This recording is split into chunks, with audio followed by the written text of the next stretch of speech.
All right, let's dive right into today's explainer and look at one of the absolutely most dramatic stories in all of modern football. Today, we're tracing the complete death and spectacular rebirth of Palermo F.C. It is literally a textbook case study of what happens when old school, chaotic passion collides with modern corporate systematization. I mean, really think about this for a second. How does a team that reached the highest highs, competing in Europe and acting as a literal talent factory for world-class stars like Edinson Cavani and Paulo Dybala, somehow plummet into complete administrative ruin? That's exactly what makes Palermo's story so wild. How does that even happen? Well, to answer that, we're going to follow the complete Phoenix arc today. We'll be covering the Golden Era collapse, the rebirth in lower leagues, the CFG takeover, building modern infrastructure, tactical shifts in Serie B, and finally, the push for Serie A. Let's kick things off with Section 1, the Golden Era collapse, or as it's better understood, a system built on sand.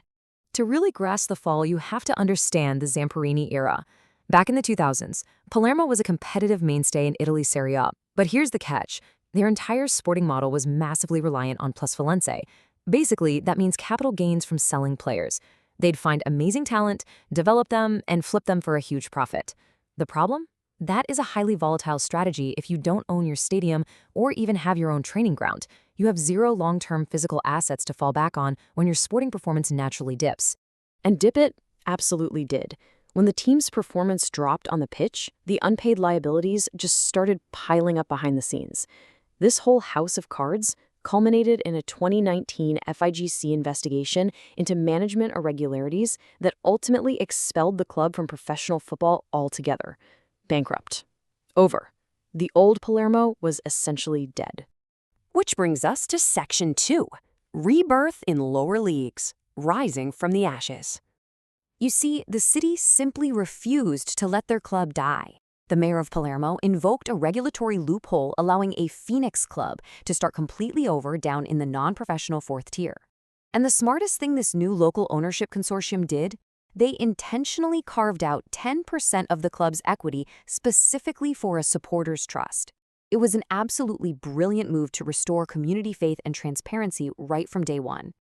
And man, this grassroots comeback was nothing short of miraculous. They conquered the lower leagues in just 3 years. They dominated Serie D in 2019, battled their way through Serie C, and finally, in 2022, they secured promotion back to Serie B. A massive part of that final push came down to manager Silvio Baldini. He came in and just delivered this player-centric, psychological coaching masterclass that completely galvanized the entire squad. Just to give you a real sense of how massive this club's heartbeat is, wrap your head around this number, 35,037. That is how many fans packed the stadium for a Serie C playoff semifinal. For a third division match, that level of support is almost unheard of anywhere in the world, and it proved without a shadow of a doubt that the soul of the club was as vibrant as ever. All right, Section 3, the CFG takeover. Enter the multi-club empire. Obviously, that incredible market potential caught the eye of some major global players. So, in July 2022, the City Football Group swooped in, buying an 80% stake in the club for roughly 13 million euros. Instantly, you see a massive night and day shift from the chaotic, patron-led Zamparini era to a highly systematized, data-driven CFG era. They completely institutionalized the club, swapping out that old reliance on player trading for strict analytical recruitment and, crucially, heavy infrastructure investment. But hey, change is hard, right? This transition was definitely not smooth sailing. Talk about a culture clash. The sudden corporate systemization created immediate operational friction. Just weeks, literally weeks, before the new Serie B season kicked off, the absolute heroes of their promotion, Coach Silvio Baldini and sporting director Renzo Castagnini, just resigned. The old guard simply couldn't align with CFG's centralized scouting protocols, so they walked away. Moving into Section 4, building modern infrastructure, or really cementing their future.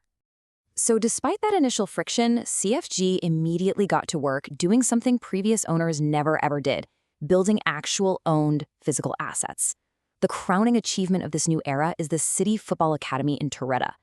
Historically, Italian clubs just lease their facilities from local municipalities, which is a huge financial vulnerability.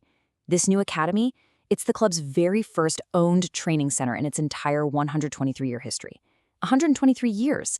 It features state-of-the-art professional pitches, preserved local flora where they saved over 400 trees, and even a community social garden. It completely insulates the club and provides a truly elite environment for athletic preparation. Which brings us to Section 5, Tactical Shifts, and Serie B, the on-pitch evolution.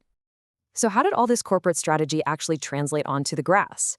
Well, under manager Filippo Inzaghi, we saw a ruthless tactical pivot to a direct 3-4-2-1 system. You can clearly see the shift when you compare their two main forwards. Joel Paulo, a massive €4.75 million signing, absolutely thrived as a physical target man. We're talking 25 goals and the Serie B Golden Boot.